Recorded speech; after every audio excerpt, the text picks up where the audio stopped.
Baay'ee isin irratti argee jira. Anis kan beekne sagaleen keessan illee kan ajaa'ibaati. Mee amma immoo gara walalootiin waa tokko nuun jedhaati qophiin kennallee sa'aatiin kenna yeroon duraan keessaa jira waan ta'eef yeroo biraa walitti deebina waa baay'ee isin bira jira. Garuu immoo osoo hin barbaanne yeroon kennan duraan keessaa jira.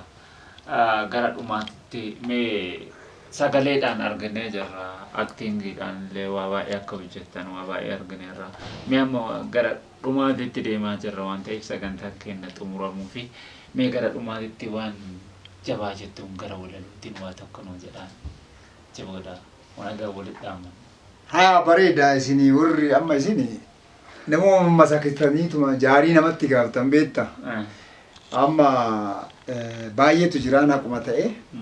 walalooni ani qabu takka ta xiqqoo nama seeqachiistii barnootas namaa dabarsitii jedhu takka an nama hin dalanne jibba beeyta. Boottii kiyya diradhee isniikaree amma nama jedhu kanullee yoo godhadhe ani dalagaa ni dalagadhaa ni hojjetadha nama hin dalagne immoo jibba. Namoota irraa kaka'u kaasee amma namni kun as keessa arguu hin dandeessa. Nama humaafuu hundool wajjanne kan daruma irratti sin jedheetuma naannoo ganduma kaanii walii gad deemu. Gudii isaa laali kijibaa sabaaqa isa afaan shaaqa hidhiira roo godhe ka mataa sadafi gandumarra deema homa hin taaneef arrabni isaallee kunooti maqasi homan taane qaaqa arrabni maqasi warri qorsoo buddeena ashuuqii dinnichaa hunduma ofitti funaanee ka garaa qochuma garaan hin gigissa akkuma baabura mana kaanii bahee mana kaaniif deema. Hujii hin jaallatu kajeellaan sarima kuni maali inni ka irree gaagura garaan hin gigisa akkuma baabura hirribni isaallee balbaluma dura rafeelli hin dammaqu hirriballee hin quufu yoo suu diriirfatee didii godha safu keessummaa mana san hin bultu ajaafuu ka jedhu kana fa'aatu jira baay'ee ture kana fa'a fakkaata kaaniif immoo kaaniif beeytanii tunicaa fi kaaniif aartiin keenya kun guddataa jira aartiin Oromoo reefifa akka waan bahuuti aartiin keenya kun bakkuma jiru hundatti guddataa jira garuu ispoonsara yookaan qarqaarsa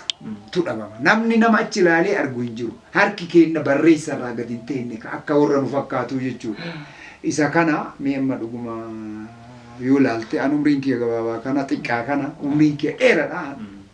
umriin ka ture yoo kana aartii kanaaf jira malee silaa ani gugguufeetuma akka rakkoo jiru gugguufeetuma nama deemu beeyte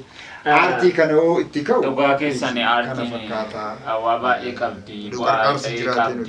waa baay'ee nama kana ka hubatu nama aartii keessa jirutu hubataa aartiin maal akka guutu sinirraa hubachuu sinsa ormii kanaan ammallee aartii abdiirraa muranni aartima keessa jirtanii akkasumas wantoonni isin hojjettanillee baay'ee nama bashannansiisa. Kanaafuu kabajamtootaa fi hordoftoota jaalatamtoota wanti show gannaan kana fakkaata gannaa yookaan abbaan jaamboo isa keessa wanti jiru osoo guyyaa hunda haasaa oollee waan dhumu miti waa baay'ee of keessaa qaba nama aartii waan cimaa of keessaa qabudha namoonni gargaaruu barbaadan nama waa baay'ee hojjechuudhaaf yaalii godha namoonni gargaaruu barbaadan gara keessaatiin qunnamuu hin dandeettanii akkasumas dhuunfaa isaallee dubbisuu hin dandeettanii nama waa baay'ee beekuudha. Kanaafuu nama bohaarsuu akkasumas waa baay'eetu keessa jira guyyaan har'aa osoo hin jaalanne asumaan asitti nageenya keenya dhaamannee gargar bahuuf deemnaa jirra ammallee baga jala bultii irreechaatiin isin ga'e isin jenna baga geessanii isin hundi keessanuu itti aansuudhaan uffata kana akkana bareecha kan nu kaaye hunda kennaa yookaan nu faaye mana uffata aadaa gammachiis galatoomii jennaan ispoonsara kennaa akkasumas namoonni biroos ispoonsara nu gochuu barbaadan karra keenya fanaadha isin jenna galatooma wanti show subscribe like nu godhaa nu faana jiraadhaa isin jenna horaa bulaa deebanaa sagantaa biraatiin hanga walitti arginutti nagaatti galatooma ayyee fayyaadha galatooma.